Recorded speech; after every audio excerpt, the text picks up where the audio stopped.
Pinakamahal na manok na makikita sa Pilipinas. Ano-ano kaya ang mga manok na ito? Handa ka na bang malaman ang presyo? Kaya, umpisa na natin!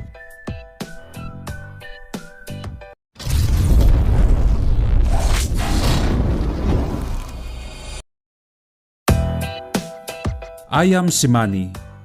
Ang Ayam Cemani ay siyang pinakamahal na lahi ng manok na hindi lamang sa Pilipinas, kundi pati na rin sa buong mundo.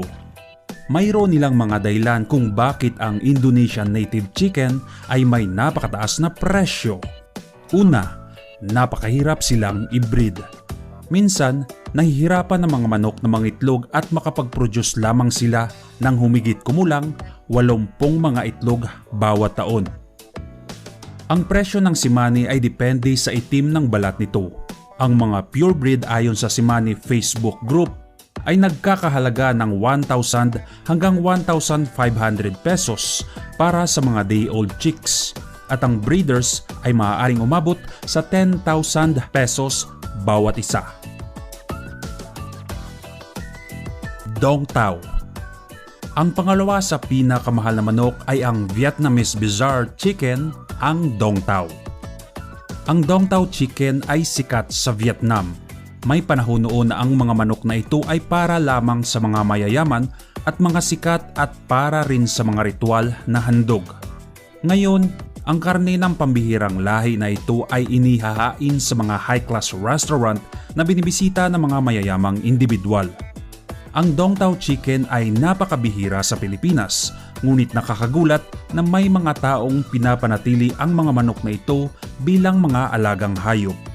Ang kasalukuyang presyo ng Dong Tao ay nasa 800 hanggang 1,000 pesos para sa mga day-old na sisiw. Brahma. Ang Brahma ay masasabing pinakasikat na lahi ng manok sa mga pinakamahal na domestic chicken.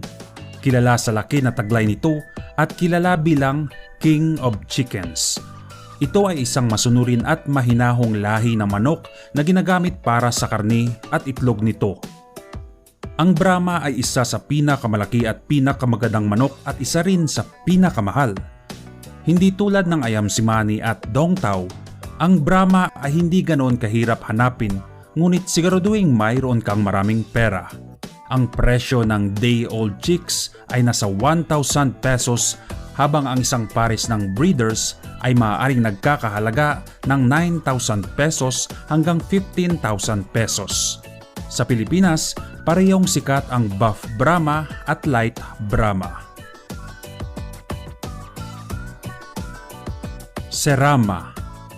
Ang Serama ay isa sa pinakamaliit at kakaibang lahi ng manok. Ang show type na manok na ito ay napakabihira at maaaring magastos ka ng malaki kung gusto mo itong bilhin.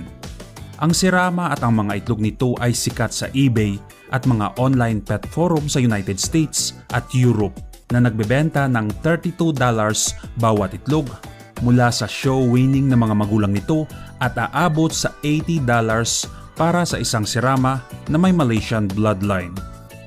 Dito sa Pilipinas, nag-iiba ang presyo mula 500 hanggang 1,500 pesos para sa mga day-old chicks.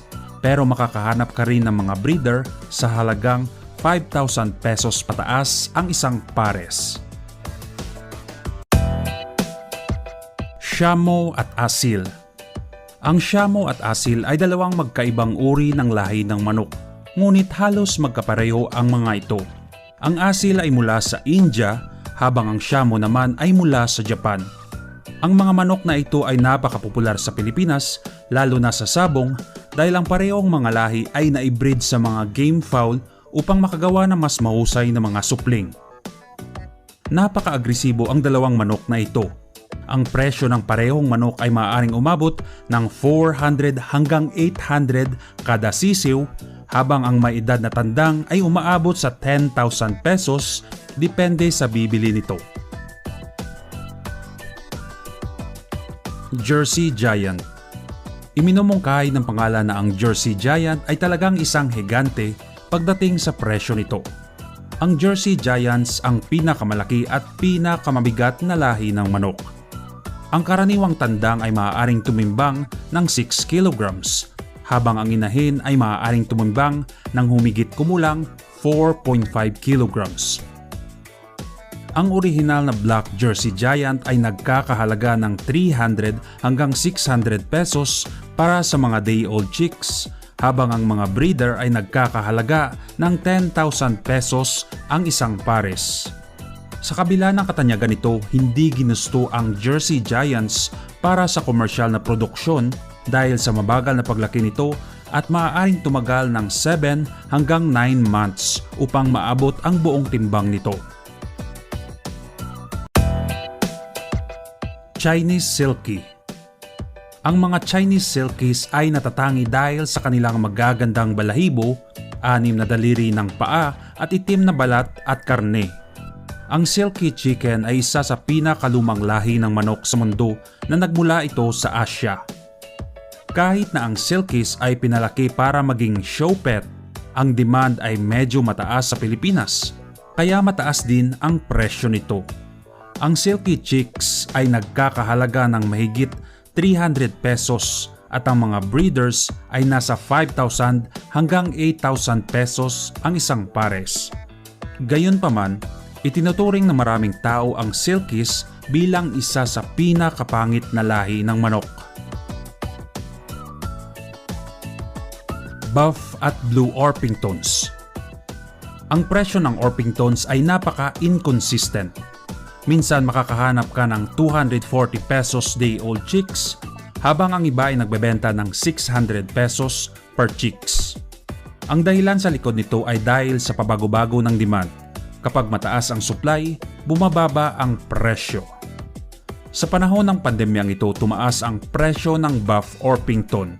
Ang ibang mga breeder ay nagbebenta ng fertilized na itlog sa halagang 300 pesos at ang mga sisiw ay nagkakahalaga hanggang 700 pesos bawat piraso.